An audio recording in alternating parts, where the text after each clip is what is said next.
Welcome back friends, welcome to the channel CAIIB and CAIIB Made Simple. So this is our English version channel, English version session of we will discuss the theory portion of unit number 7, that is risk in foreign trade and the role of Ecgc.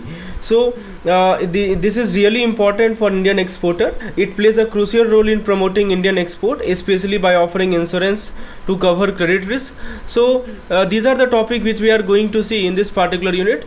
Preferably in this particular session we will cover the introduction part, we will cover the objective part, also we will see the definition of risk and various type of risk in international trade, and we will see contrary risk, and if time permits we will go over to this particular topic also, that is 7.4. So this entire lecture will be covered in different parts. Okay, this is our first part in which we will cover 7.0 to 7.4 preferably.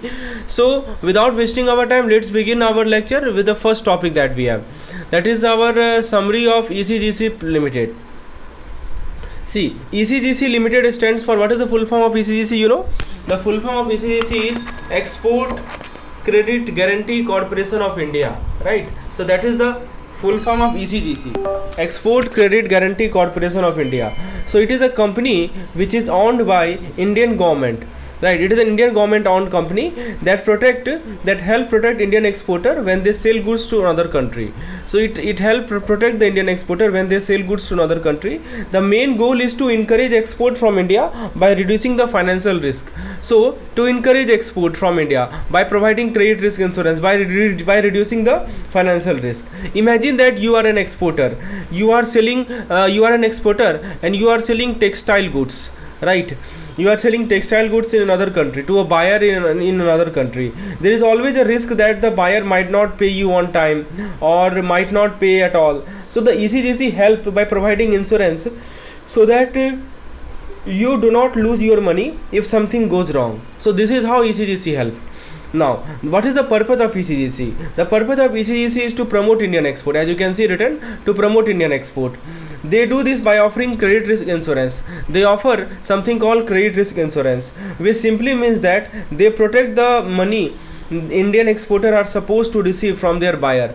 So why I am saying credit risk insurance, what does it mean? So basically it means that they protect the money which the Indian exporter are supposed to receive from their buyer. This make exporter feel safe while doing business abroad. Now let's move over to the next topic, that is our function of Ecgc.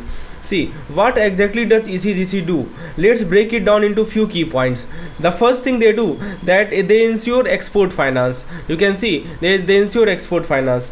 So Ecgc protect exporters money, protect exporters payment. If the buyer default, so suppose the buyer default, or if the buyer face financial trouble, Ecgc help cover the loss. So this is one of the essential function of Ecgc. The second function is mitigate international trade risk. What does it mean? It simply means that exporting goods can be risky at sometimes, right? When you export goods, it can be risky, right? So buyer may delay payment, or their country may face economic issue. So Ecgc help minimize this type of risk, that is called mitigating risk associated with international trade. And the third key function of Ecgc, just move to the next slide, is to support the growth of Indian export. So by covering risk, Ecgc make it easier for Indian company to export more confidently. Let me give you an example to make all this function more clearer.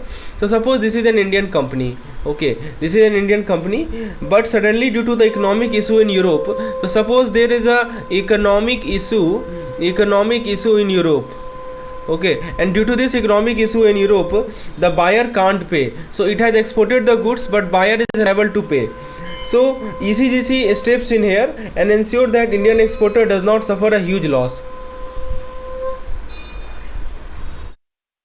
Now let's talk about what are the services offered. In this section we will talk about what are the services offered by Ecgc. So Ecgc provide various type of export credit insurance product, right?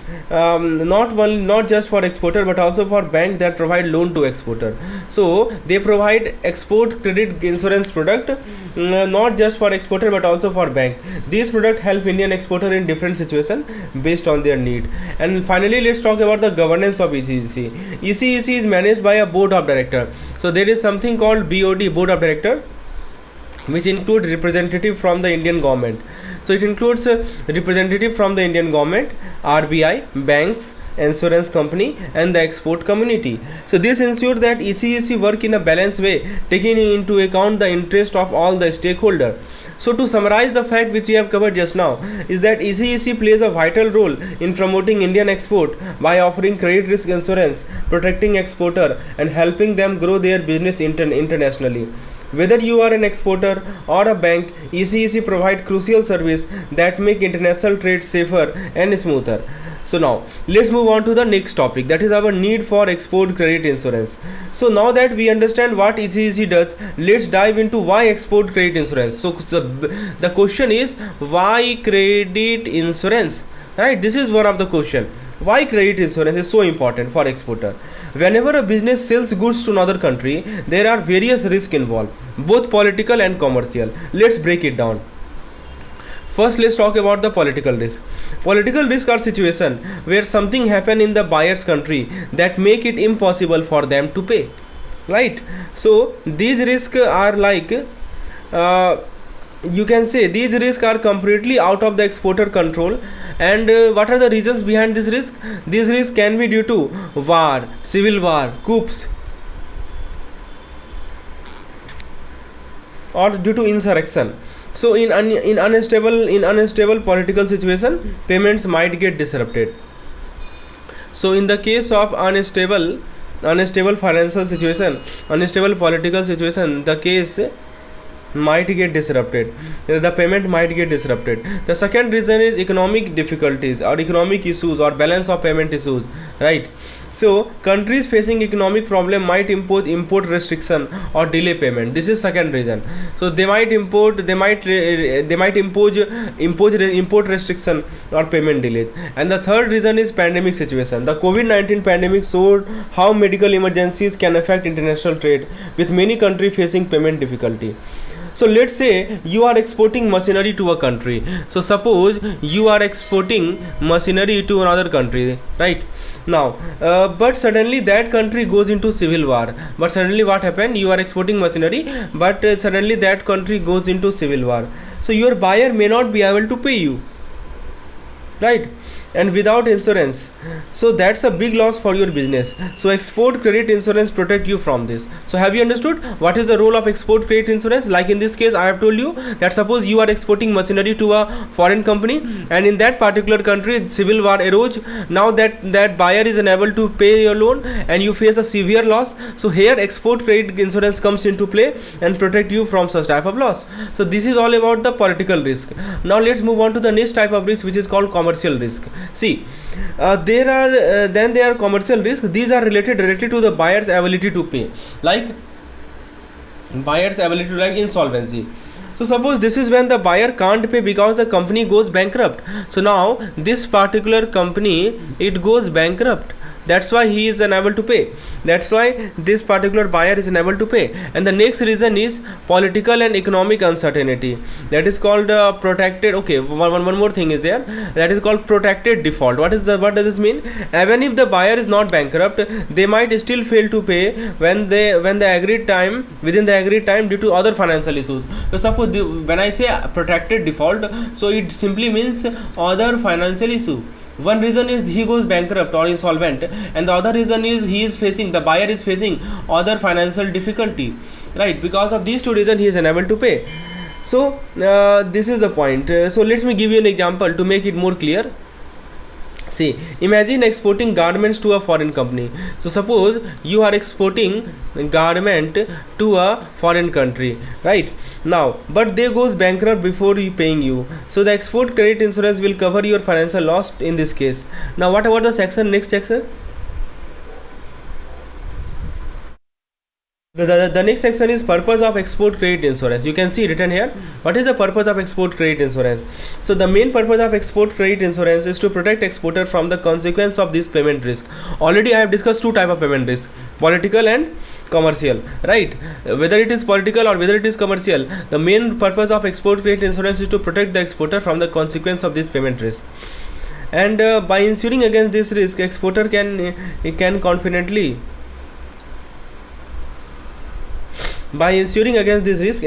confidently expand their business overseas without the fear of suffering huge financial loss. So remember, if we insure this type of risk, exporter can confidently expand their business. So let me give you an example. So without export credit insurance, a business might hesitate to sell to other country with unstable economy or political situation. But with insurance, they can follow on growing their business rather than worrying about the whether is the main purpose. Export credit insurance plays a critical role in safeguarding exporter from the uncertainties of international trade, whether it is due to political turmoil, economic issue, or buyer insolvency. This insurance ensures exporter can continue their business without facing major issues. It is a safety net that allows businesses to grow internationally with confidence. Now let's move on to discuss different types of risk and the type of risk in the international trade, right? So we will discuss an essential topic for international trade, that is risk and different types of risk in that exporter and importer both faces. So first of all, what exactly is risk, right? What exactly is this? How you define this risk? See, in simple terms, risk is an uncertain event that can have a financial consequence, right? It's like a loss of money or reduced earning.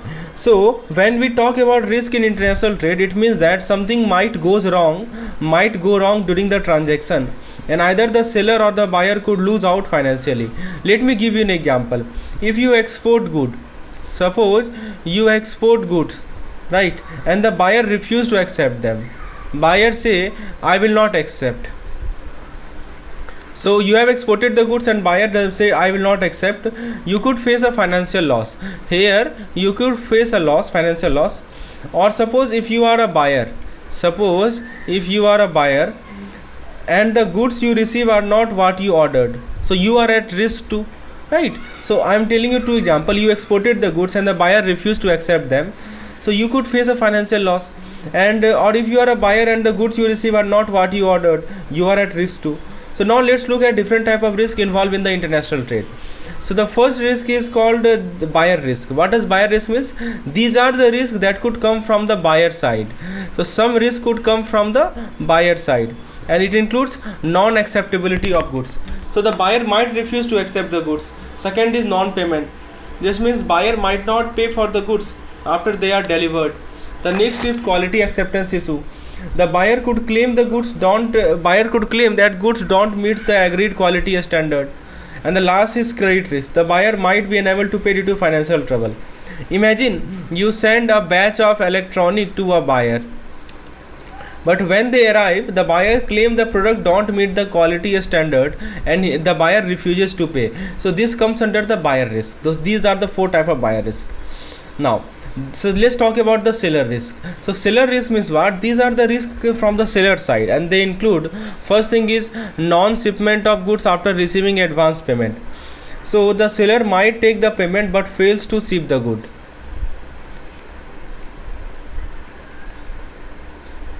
So this is called non-shipment of good after receiving advance payment. That means the seller might take the payment but fail to ship the good. Next is shipment of poor quality good. What does it mean? The seller might send goods that don't match the quality promised. The seller might send goods that don't match the quality promised. So some quality was promised and the seller sent those goods and it does not match the quality promised. So this is called shipment of poor quality goods.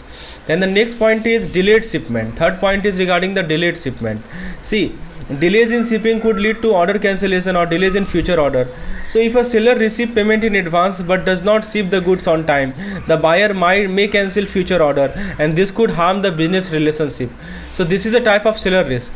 Again I am repeating: non-shipment of goods after receiving advance payment, shipment of poor quality goods, and delayed shipment leading to cancellation. So these are the type of risk that seller risk that could arise from the seller side. Now let's talk about the shipping risk. Shipping risk also arises. So it is related to the transportation of goods and it includes delays. First thing is included here, delays. So delays means what? Good might not arrive on time. Due to why? Why does not it arrive? Due to suppose a strike happen, suppose a delayed train movement or other issues. And next is mishandling or loss. So goods could be damaged, stolen or lost during the transit, especially if there are intermediary company like shipping firm involved. And last is sea pirate attack. Yes, pirate attack are a real risk in some region. And the last is other issues. So transshipment risk, wrong delivery, or even the goods being taken to cover unpaid freight cost. So imagine you are sending valuable cargo, but due to mishandling at the port, a portion of the goods get damaged or lost. So this is a shipping risk that could hurt your business, right? So how to mitigate risk in international trade? Let's discuss. See, fortunately, many of these can be mitigated through effective risk management strategy. So the key point is risk management strategy. For instance, proper documentation and clear contract can help reduce buyer-seller disputes. So whatever disputes are there between buyer and seller can be reduced through proper documentation, right? Insurance policy can protect against shipping risk, right? And the last is building a strong relationship with reliable buyer, seller and shipping agency also reduce uncertainty. So if we summarize the fact we have covered in these two slides, first thing is that risk in international trade can come from buyer, seller or having the shipping process. By understanding these risks and putting the right protection in place, business can reduce the chance of facing financial losses. Export credit insurance, a strong partnership and thorough planning are all key to managing these risks effectively. Now let's discuss other type of risk in the international trade. So in the other risk, what comes? So the first thing is that these are the risk beyond just buyer, seller or shipping risk we talked about before. The first is bank failure risk. What does it mean? So it occurs when one of the bank involved in the transaction fail. As the name suggests, bank fails, right? So if the buyer or seller bank does not goes under, it can disrupt payment and cause financial issue. Imagine your buyer bank collapses before they transfer the payment. You have shipped the goods, but now you are stuck waiting for payment that might never come. This is a kind of bank failure risk. Next is called settlement risk. Settlement risk involve problem in completing the transaction. You are unable to complete the transaction. You problem in settlement of transaction, like payment delays or complete non-payment. These things comes under settlement risk. Even after delivering the goods, there could be long delays in getting paid, leading to cash flow problem to your business. Obviously, when there will be delay in providing the fund, so obviously it will cause cash flow problem. Next risk is risk of competition. So it refers to the pressure from other exporter or importer who may offer better prices or terms, making it harder for you to secure business. So your competitor in another country might offer similar product at a lower price, which could drive away your customer. This is called risk of competition. Next is fraudulent document risk. It occurs when the fake or manipulated document are used in a transaction, leading to a financial loss. So if a buyer used false document to confirm payment, and you could end up sending goods without actually receiving any money. Next is price risk. Price risk arises when the price of goods or services changes unexpectedly due to the market condition. So you agree to sell steel at a fixed price. But during the transaction, the global price of the steel drops, and the buyer try to renegotiate the price. Right. So this is all the risk which we have discussed. Next risk that comes into picture is legal risk. So it is related to the change in the law or regulation that could affect the transaction. So let me give you an example. A new government regulation bans the import of certain electronic just after you have shipped a large order. So you have made the shipment of the large order, and the new government regulation bans the shipment of such item into the country. So this is how legal risk comes into play. Now you can't complete the sale, right? So this is how legal risk arises. Next is spread risk. Spread risk refers to the difference between the bid rate and the ask rate. What is the meaning of bid rate? This is called buying rate. And what is the meaning of ask rate? This is called selling rate for a currency. So which can change rapidly. Suppose you are exporting goods to another country. So this is, you are exporting goods to another country and expect a payment in their currency. So suppose you are exporting goods to US and you expect payment in dollar, right? However, by the time you exchange it into your currency, the exchange rate has worsened and you end up losing money. So suppose earlier $1 was 75 rupees and now it has deteriorated to just 73. So you can end up losing payment, right? So this is how spread risk, जैसा कि हम जानते हैं spread risk जो हमारा by rate और cell rate होता है, राइट. सो जो हमारा बाय और सेल रेट के बीच का जो डिफरेंस होता है, राइट, किसी करेंसी का, जो कि रैपिडली चेंज हो सकता है। मैं एक एग्जांपल लेके इसे समझाता हूँ कि स्प्रेड रिस्क कैसे राइज होता है। जैसे मान लीजिए कि आप भारत में हैं और आप यूएस में किसी गुड्स को एक्सपोर्ट कर रहे हैं, ठीक है, और आप एक्सपेक्ट कर रहे हैं कि आपको जो पेमेंट मिलेगा वो डॉलर में मिलेगा, ठीक है। लेकिन दोस्तों जिस समय तक आप करेंसी एक्सचेंज करेंगे, एक्सचेंज रेट बहुत ही वर्स हो चुका है, एक्सचेंज रेट हैज़ वर्सनड, और आप जो है आपको जितना पैसा लॉस कर गए, आप पैसा जो है you and up lodging money, right. So this is called spread risk. तो ये हमारा जो बिड रेट है और आस्क रेट है उस कारण से उसका जो डिफरेंस आ गया, उसके कारण जो रिस्क आता है। आपने एक्सपेक्ट किया था कि चलो अच्छा खासा होगा, $1 जो है 80 रुपया के बराबर होगा, लेकिन डॉलर जो है वो मात्र 70 रुपया में आ गया, तो आपका लॉस हुआ कि नहीं हुआ? ऑब्वियसली लॉस हुआ ना। तो ये होता है हमारा स्प्रेड रिस्क। मार्केट रिस्क क्या होता है? मार्केट रिस्क का मतलब क्या होता है कि मार्केट कंडीशन में कुछ चेंजेस आ रहे हैं, उस कारण से रिस्क आ रहा है। अब मार्केट रिस्क कंडीशन में क्या क्या चेंजेस आ सकते हैं? मार्केट कंडीशन में क्या मतलब क्या हुआ? जैसे मान लीजिए कि हमारा डिमांड जो है वो फ्लक्चुएट कर रहा है, ठीक है। उसके बाद जैसे मान लीजिए कि तो डिमांड यदि फ्लक्चुएट करेगा तो ये हमारा क्या करेगा? ट्रांजैक्शन को अफेक्ट करेगा, राइट। जैसे एग्जांपल के तौर पर आपने डील पे एग्री किया, you agree on a deal, okay. तो डील पे एग्री करने के बाद जो है आपका प्रोडक्ट का जो मार्केट प्राइस है, market price of your product जो है वो घट गया, राइट। और बायर ने क्या किया? अपना कैंसिल कर लिया ऑर्डर। तो यही चीज़ है, आपने एक पहले से डील बना लिया और आपका जो प्रोडक्ट का मार्केट प्राइस था, मार्केट डिमांड था, वो घट गया, डिमांड घट गया और बायर ने अपना ऑर्डर कैंसिल कर लिया, तो एक तरह का मार्केट रिस्क है। फिर बात करें हम लोग कैटेगराइजेशन ऑफ रिस्क की, तो यदि हम कैटेगराइज करें अलग अलग रिस्क को, जो कि अभी हमने बात किया, उसको ब्रॉडर टाइप में कैटेगराइज करें, तो एक होगा हमारा क्रेडिट रिस्क, जो कि हमारे बायर के क्रेडिट वर्दनेस से रिलेटेड है। यदि बायर जो है पेमेंट नहीं कर पाता है या पेमेंट को डिले करता है तो उस केस में आप क्रेडिट रिस्क फेस करेंगे। एक होगा लीगल रिस्क, इसके अंदर मान लीजिए कि लॉज और रेगुलेशन में कुछ बदलाव आ गई, चेंजेस आ गए, जो कि आपके ट्रांजेक्शन को इम्पैक्ट करेगा। एक होगा कंट्री रिस्क और पॉलिटिकल रिस्क, तो जो रिस्क हमारे बायर और सेलर कंट्री में जो डेवलपमेंट्स हो रही हैं, developments in the buyers and seller country, उसके कारण जो रिस्क आता है वो हमारा कंट्री रिस्क और पॉलिटिकल रिस्क होता है। जैसे कि मैं डेवलपमेंट की बात करूँ, जैसे कि मान लीजिए कि पॉलिटिकल इंस्टेबिलिटी आ गया, राइट। तो ये सभी रिस्क हमारे country risk and political risk में आते हैं, राइट। तो फ्रेंड्स आज के वीडियो को हम यही विराम देते हैं।